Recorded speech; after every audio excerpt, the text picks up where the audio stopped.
जो कल्प वृक्ष से बढ़ी मेनसर के आंगन में, जिसने हर सूखे उपवन को हरियाली दी, हर के ममता के महलों का मिथ्यात्म, जिसने ज्ञान पूर्णिमा समता की उजियाली दी। उस अमर उजियाले की आरत अर्चन बंधन शब्दों की दीपावली नहीं कर पाएगी। थी परम पूज्य आरिका सुपासमती माता जी ऐसी, जिन्हें युग युग तक दुनिया सीख झुकाएगी, दुनिया सीख झुकाएगी, दुनिया सीख झुकाएगी। सुपासमती माता जी का उपकार मैं कभी भी नहीं भूल सकता, जीवन भर नहीं भूल सकता। उन्होंने मुझ पर इतना उपकार किया कि एक सामान्य व्यक्ति से मुझे जैन धर्म का पंडित बना दिया। मैं कल्पना नहीं कर सकता कि आज जो कुछ भी मैं हूं उन्हीं के कारण से ही हूं। सुपासमती माता जी के कारण से मैं जैन धर्म का प्रधान संपादक बन गया। 1975 में गुवाहाटी में सुपासमती माता जी का पहला चतुर्मास हुआ था। उस टाइम पर सुपासमती माता जी इंदुमती माता जी के संग में कारिका के रूप में आई थी। उसके बाद में 1987 में जब उनका दूसरा चतुर्मास हुआ गुवाहाटी में, उस टाइम पर वे गणिनी आरिका के रूप में आई थी। और उस टाइम पर उस चतुर्मास समिति का मुझे मंत्री बना दिया गया था और हमारे हुकुम चंद जी सराव जी अध्यक्ष बने थे और सभी सभा का संचालन नहीं करता था। तो मुझे याद है कि जब पहली बार जब मैं माता जी के स्वागत में कुछ बोल रहा था तो मुझे जैन धर्म का ज्ञान नहीं था, नॉलेज नहीं था। मैंने भगवत गीता पढ़ी हुई थी, तो भगवत गीता के श्लोक बोल करके जब मैं माता जी का अभिनंदन करने जा रहा था तो माता जी ने मुझसे कहा कि तुम गीता के श्लोक क्यों बोल रहे हो, तुम्हें जैन धर्म के श्लोक नहीं आते हैं क्या? मैंने कहा माता जी मैंने जैन धर्म पढ़ा ही नहीं है। तो माता जी ने कहा कि तुम कल से मेरे पास सुबह 6 बजे आ जाना, हम लोग यहाँ पर स्वाध्याय करेंगे।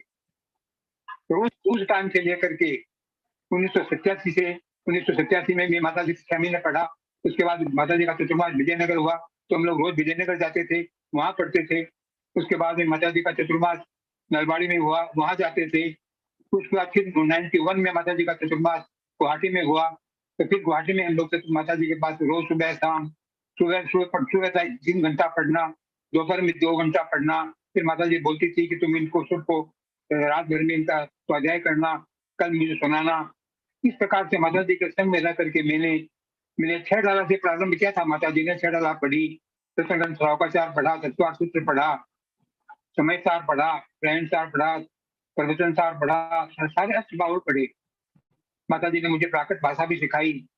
माता जी का उपकार मैं इसलिए नहीं भूल सकता था। माता जी जो प्रवचन देती थी तो प्रवचन में रोज लिखता था। वो लिख करके वो प्रवचन गुवाहाटी से प्रकाशित एक दैनिक पत्र था पूर्वांचल प्रहरी, उसमें छपता था। तो उसको देख करके मेरे लेखों को पढ़ करके निर्मल कुमार जी सेठी ने मुझे जैन गजट का संपादक बना दिया। उसके बाद में माता जी जो भी लिखती थी, माता जी का केवल माता जी को उपवास करना, एक दिन कभी एक दिन आहार एक दिन उपवास, 2 दिन आहार 1 दिन उपवास, इस प्रकार से माता जी का जो संयम की जो साधना थी वो अपूर्व थी।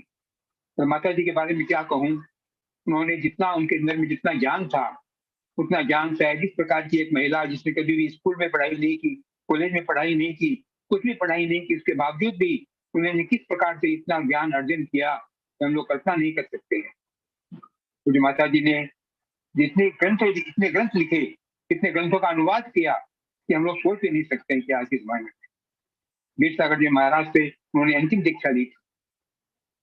उसके बाद में वीरसागर जी महाराज का देहांत हो गया था, और किंतु उन्होंने जब दीक्षा ले रहे थे वहां पर जयपुर में खानिया जी में, तो वो वहां पर वो महावीर कीर्ति महाराज जी की भी बहुत ही ज्यादा भक्त थी। तो महावीर कीर्ति जी महाराज के सानिध्य में उनकी दीक्षा हुई थी, जब मुझे याद है। और उनको सुपासमती माता जी नाम दिया गया था क्योंकि भाद्रपद मास के सप्तमी के दिन, जिस दिन सुपासनाथ भगवान का कोई कल्याण था, उस दिन उनकी दीक्षा हुई थी, इसलिए उनका नाम सुपासमती माता जी रखा गया। सुपासमती माता जी के बारे में हम कहने के लिए मेरे पास शब्द नहीं है। इतने ज्ञान का एक भंडार थी, रत्नत्रय की साधिका थी, उनके कंठ में सरस्वती विराजमान थी, इतने अच्छे प्रवचन देती थी, इस प्रकार से बोलती थी, इस प्रकार से प्रवचन के अंदर में कभी कुंज कुंज आचार्य के ग्रंथों से बोलना, उनके सत्रह सूत्र के जो 17 सूत्र का जो सर्वार्थ सिद्धि ग्रंथ था, उसकी भी उन्होंने टीका टीका संपन्न की थी। तो इस प्रकार से अनेक ग्रंथों से के माध्यम से उन्होंने उनके प्रवचनों में कितना रहस्य छिपा हुआ रहता था, ज्ञान छिपा हुआ रहता था कि हम लोग आश्चर्यचकित हो जाते थे कि किस प्रकार से माता जी को इतनी बातें याद रहती है, किस प्रकार से माता जी इस प्रकार से बोल सकती है, हमें कल्पना नहीं कर सकते। माता जी के हाथ में केवल हरदम कलम एक कलम रहती थी और लिखती रहती थी माता जी हरदम। हम देखते थे जो भी माता जी के दर्शन करने आता था, माता जी उनको आशीर्वाद भी देती थी और माता जी अपना कभी भी अपने हाथ उनके हाथ से कलम नहीं छूती। और उसके बाद में हजारों उपवास किया थी माता जी। और सबसे बड़ी बात क्या थी कि माता जी तो विजाति विवाह का बहुत विरोध करती थी। विजाति विवाह और विधवा विवाह का बहुत विरोध करती थी वहाँ। तो एक बार क्या हुआ कि माता जी का चतुर्मास चल रहा था, वहाँ पर महावीर भवन में चल रहा था। तो वहाँ पर एक विजाति विवाह, किसकी परिवार में विजाति विवाह हुआ था, उसकी उसके यहाँ पर या तो कोई दूसरी शादी हो रही थी। तो माता जी ने मुझे कहा कि मुझे यहाँ नहीं रहना है। मुझे रात में मुझे शाम को बुला करके कहा कि कल सुबह हम तुम्हारे वहाँ केदार रोड में जाएंगे, तुम्हारे वहाँ पर चितालय है ना? मैंने कहा है माता जी, चितालय है बना हुआ, तो तुम वहाँ पर व्यवस्था कर दो, हम कल सुबह ही तुम्हारे वहाँ जाएंगे। यहाँ पर विजाति विवाह संपन्न होने जा रहा है, मैं यहाँ पर नहीं रहूंगा। तो हमारा कितना सौभाग्य था देखिए कि 1 महीने तक माता जी वहाँ रही हमारे घर में। वहीं पर रोज उनका उपदेश होता था, प्रवचन होता था, मंदिर में शांति धारा बोलती थी। इस प्रकार से माता जी के सानिध्य में हमने रह करके हमने धर्म का अर्जन किया, धर्म के बारे में ज्ञान प्राप्त किया। उसके बाद में फिर 92 में वहां से निकल करके जब पद्मान सागर जी महाराज वहां पर विराजमान थे, कहीं पर मध्य प्रदेश की कौन से गांव में विराजमान थे, तो उस टाइम पर क्या था कि चतुर्मास पंच कल्याण समारोह आयोजित करने का निषेध किया गया था। तो माता जी ने कहा कि पंच कल्याण तो होगा वहां पर दिसपुर में, और हम यहाँ पर इतने पास में है तो हमको जाना ही पड़ेगा, तो तुम जाकर के विजय से बलमान सागर जी महाराज से आदेश लेकर के आओ।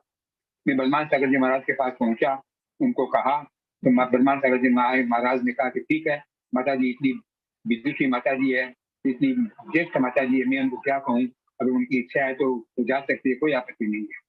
उन्होंने अपना पत्र लिखा। मैंने कहा माता जी आप पत्र अपने हाथ से लिख दीजिए। महाराज ने कहा अपने हाथ से पत्र लिख करके माता जी को मुझे दिया। मैंने माता जी को पत्र दिया। उसके बाद में हम लोग गुवाहाटी में जो दिसपुर में जो मंदिर बना हुआ है, उस मंदिर का पंच कल्याण समारोह पूर्ण पूज्य माता जी के सानिध्य में ही संपन्न हुआ था, और मैं उस पंच कल्याण समारोह का मंत्री भी था। तो इस प्रकार से परम पूज्य माता जी का सानिध्य मुझे बहुत मिला। उनके कारण से मैंने जैन धर्म की आराधना की, जैन धर्म का स्वाध्याय किया, जैन धर्म के बारे में लेख लिखे, और आज समूचे भारतवर्ष में मैंने हजारों जैन धर्म के संपादकीय लेख लिखे होंगे जैन धर्म के जैन गजट में। तो ये संपादकीय लेख मेरे अच्छे तरह से पढ़े जाते थे। मुझे बहुत अच्छा लग रहा है कि आज मैं माता जी की का अंतर्विलय दिवस, 9वां जो अंतर्विलय दिवस है, उसके अवसर पर हमें माता जी की आराधना करने का, माता जी को श्रद्धांजलि देने का जो अवसर प्राप्त हुआ है। उस टाइम पर गौरवमती माता जी भी माता जी के संग में विमला दीदी के रूप में उपस्थित रहती थी, तो उनके साथ भी मेरा काफी निकट का संबंध था। जब प्रमिला दीदी का दीक्षा समारोह हुआ था तो गुवाहाटी में वो आई थी, हम लोगों ने बहुत बड़ा समारोह का आयोजन किया था वहाँ उनका, और उनकी अभिनंदन भी किया था। उसके बाद में जब उनकी दीक्षा समारोह हुआ जयपुर में जब संपन्न हुई थी, तो मैं भी उसी समारोह में मैं भी गया हुआ था। स्वर्णिम दीक्षा समारोह हुआ था माता जी का, वहाँ पर वहीं पर उनकी दीक्षा हुई थी, मैं भी वहाँ पर गया हुआ था। तो इस प्रकार से माता जी के बारे में हरदम मैं सोचता ही रहता हूँ, किस प्रकार से माता जी इतनी ज्ञानी बनी, कैसे किस प्रकार से उन्होंने इतना अध्ययन किया, कैसे उन्होंने संस्कृत का नॉलेज प्राप्त किया, प्राकृत का नॉलेज प्राप्त किया, और अपने अंतिम समय तक मैं केवल अध्याय स्वाध्याय में लीन रहती थी। ऐसे ही माता जी कभी भी इनका मैं जो मुझे विश्वास है कि माता जी जो है वह अभी स्वर्ग में गई होगी, वहां से निकट करके मुनि बनेगी, मनुष्य बनेगी, मुनि बन करके अपने कर्मों को काट करके मोक्ष की प्राप्ति करेगी। सिर्फ यही भावना पाते हुए मैं माता जी के चरणों में कोटि से वृंदा में निवेदन करता हुआ अपना वक्तव्य समाप्त करता हूँ।